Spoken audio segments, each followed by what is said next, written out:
Hi, everybody. Come on. Hi. All right. We're going to talk about kind of how things happen gradually and then suddenly. How many of you feel, there's a couple of audience participation moments in this, so I'm going to need you to participate. How many of you feel like life has gotten faster? Just a show of hands, kind of raise your hands if you feel like life has gotten faster.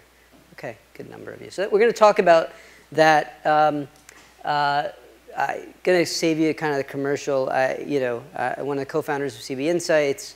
I'm going to brag a little bit about CB Insights just very quickly.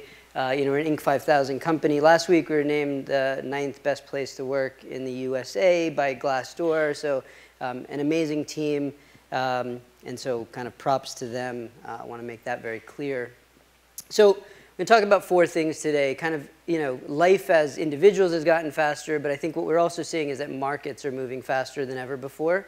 And kind of what we see, and we work with lots of corporations, is that they actually are sort of having trouble responding to this. And sort of, why is that? What are the impacts of that? And then, how can they sort of see around corners quicker? So that's going to be kind of the broad strokes of what we're going to talk about today.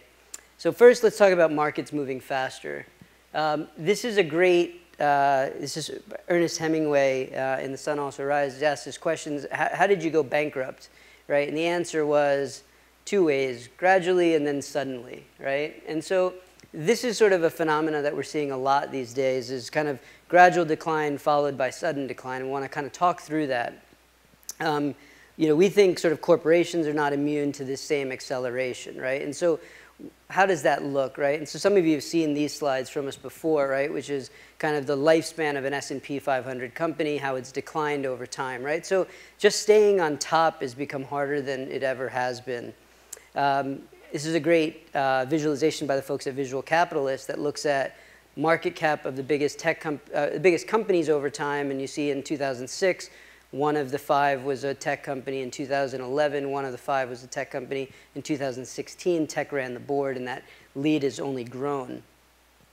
My favorite graphic of all time, which I have to throw into every presentation I do, is technology adoption over time. So I don't have a pointer, but if you can just look here, telephone in 1900, let's say about 5% penetration, got to a 90% penetration over 105 years.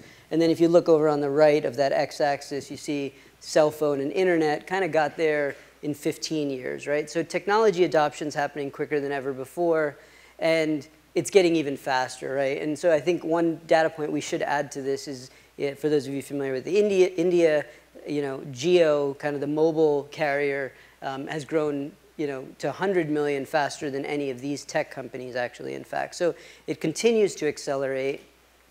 And what's making it faster, in what we've seen, so CBI will be 8 years old in February of this year. And the two kind of consistent factors that we've seen have been technology and data, right? And the marriage of those two is what is speeding things up. So, and what they have done is sort of done three things. I think data has made us more rational and empirical. And so we like to think of it as, decibel-driven decisions are out and data-driven is in. What technology has done is redrawn competitive lines, and we'll kind of get into that. And then technology and data coupled together have made product, process, distribution innovations happen at a rate that we've never seen before. So one of the things we're working on now is ingesting earnings transcripts, right? And so this is a look from 2008 just to 2015 of the mentions of the big 5 tech companies on all earnings calls. So this is 6,500 public companies over that time period, so every quarter, right? And so you can see, there's lots of variation amongst the 5, but in general, there's sort of an upward trend in terms of the amount of chatter about tech companies by public company executives, right? So retailers and, CPG folks and all sorts of industries are talking about tech increasingly when they talk to the street. When we think of sort of, this rational empirical world, we think of it as sort of Moneyball for everything, right? And so Moneyball, for those who are not familiar, or sabermetrics is sort of this use of probability and, empirical information to make better predictions about players, right? And so traditionally it was these pundits, these scouts, and then, statistics came in. How many of you use Spotify? how many of you find Spotify's playlist recommendations freakishly good, right? And that's, that is data, right? That is machine learning and deep learning that they're using to make these recommendations. There was an article in the New York Times many months ago, or probably now a year ago, that Target was able to use data to predict if somebody was pregnant, right? And so there was an interesting, scary anecdote in that where they were sending ads to a young woman, and her dad came in and said, hey, why do you keep sending ads to my daughter about pregnancy-related stuff? And he's like, she's absolutely not pregnant. And then she later broke it to him, like, hey, Dad, I am kind of pregnant. So the sort of pregnancy prediction score, again, another use of data. And then for those of you familiar with 538, data to predict elections, right? So all of this has happened. I think people are starting to embrace data more in decision making, right? So now the loudest person in the room, the most personable person in the room, obviously helps, but that coupled with data is especially dangerous. Competitive lines being redrawn, right? So this idea of people staying in their lane has gone away, right? So I used to work at American Express for 7 years.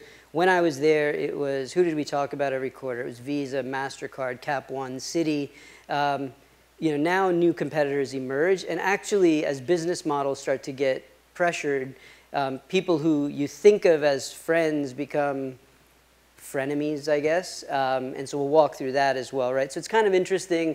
Let's just take a couple of examples. You have Daimler versus Lexus and BMW, right? Then that expands into Alphabet, Tesla, Uber, Walmart, Costco, Target, Alibaba, Amazon, right? And you can see this, it's in a variety of industries. So I can keep going on this, but you have your telcos and your cable companies, right? And then how do they compete with Netflix and YouTube, right? My alma mater, Amex, right? PayPal, Venmo, Alipay, Stripe, Adyen, et cetera, right? When we think of sudden or gradual then sudden, I think the Alipay WeChat example is amazing, right? So they've grown from 81.6 billion in 2012 to 3.9 trillion of volume. So in 4 years, a 48x increase, right? And so if you are a payment network, this should scare the shit out of you, right? And so really important how things happen quickly.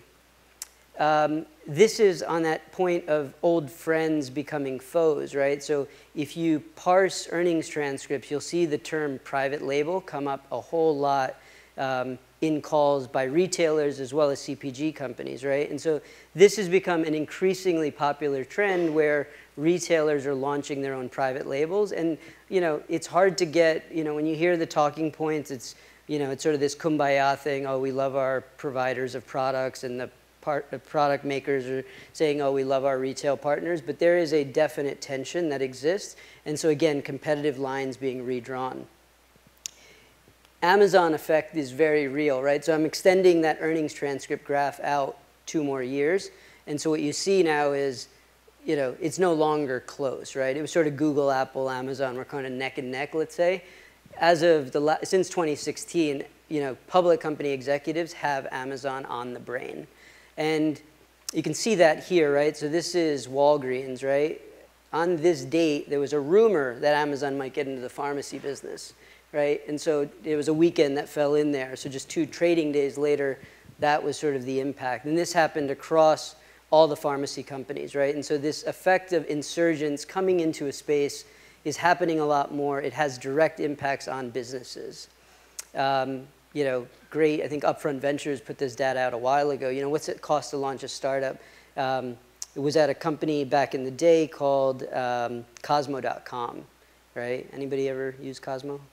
Right, so Cosmo, awesome time. We used to buy stuff for $2, sell it for $1, and it didn't work out. But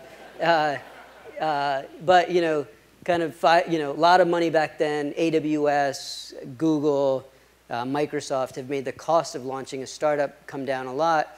And I think this quote by Alex at A16Z is perfect, right, around what the insurgents have to do, right, is can they get distribution before the incumbent gets innovation, right? And yesterday, Jim Adler, we had sort of an executive meeting in the morning with some senior execs, and he made a very similar comment. He said the automotive companies are trying to figure out high tech before high tech figures out automotive, right? And I think that's a tension that we see in virtually every industry right now.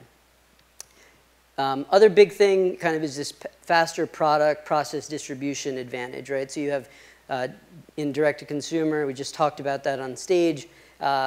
You know, Gillette, Dollar Shave Club is sort of one of the seminal examples there. You have Netflix kind of killing Blockbuster and targeting Hollywood, Airbnb attacking Hyatt and Starwood. You know, when you look at valuations, again, Airbnb is now worth more than Hyatt, Starwood, Marriott combined. So why if this is happening, if things are speeding up, why do corporations have trouble responding?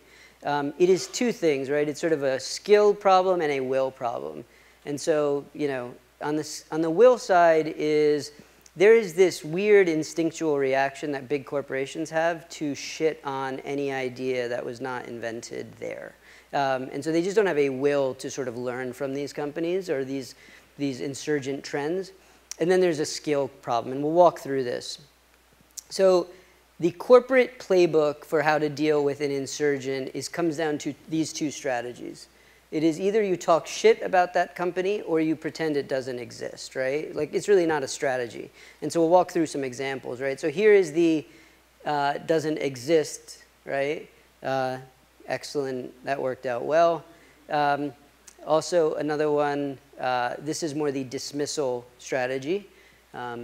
So those of you who have Palm iPhones, please take a picture.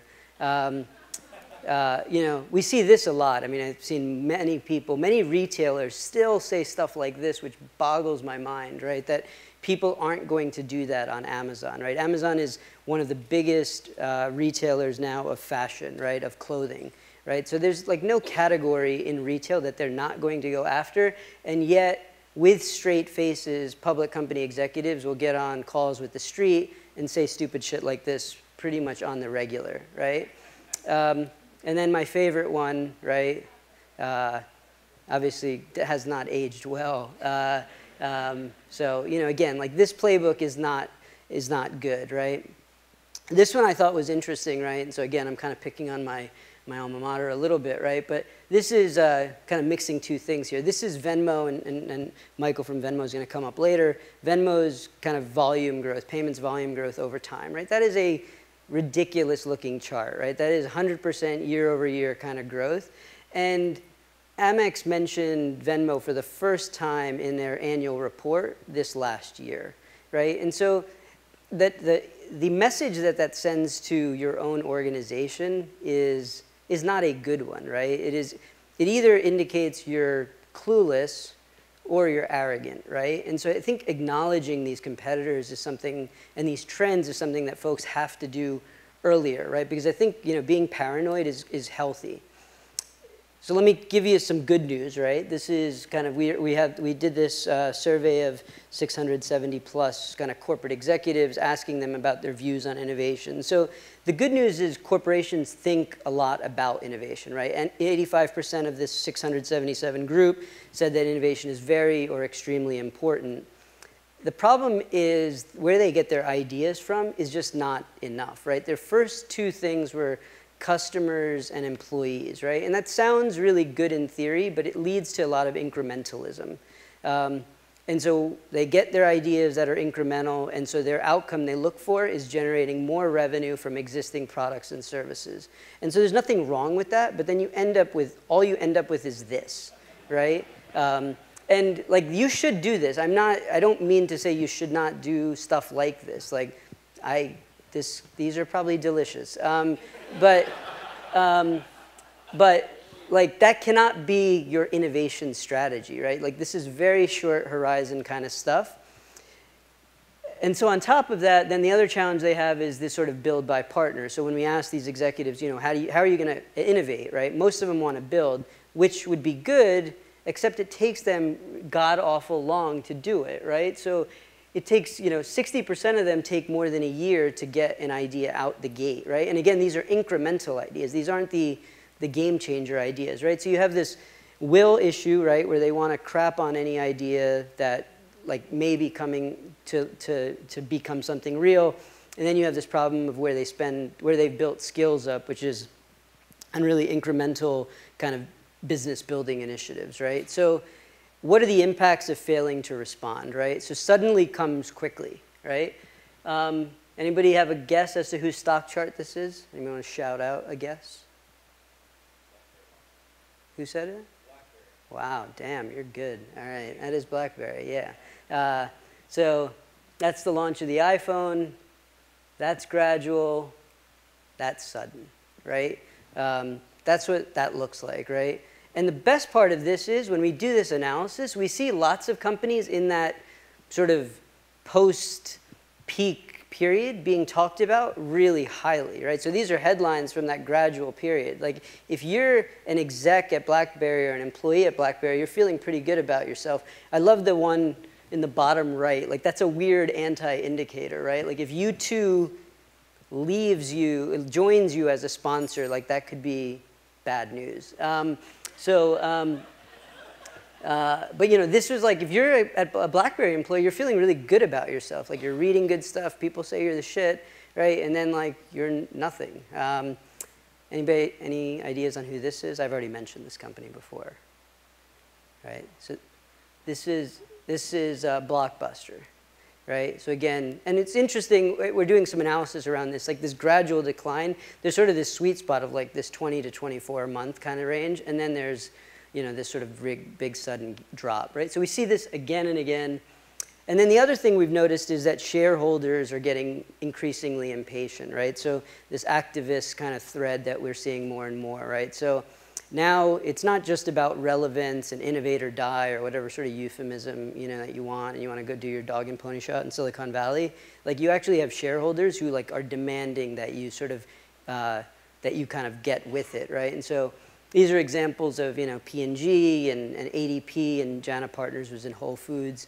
I'll walk you through, there's kind of a lot on these slides, but, you know, this was interesting, right, with P&G getting blasted for not getting into online shaving, right, and like how Gillette was being hurt, right? And so this could be a really effective talking point by an activist investor, or this could be a real problem, but it is being used now as a weapon, right, by shareholders as well. You know, you have this with ADP, and you can see some of the talking points that Bill Ackman has kind of highlighted about sort of leveling up their tech and their product.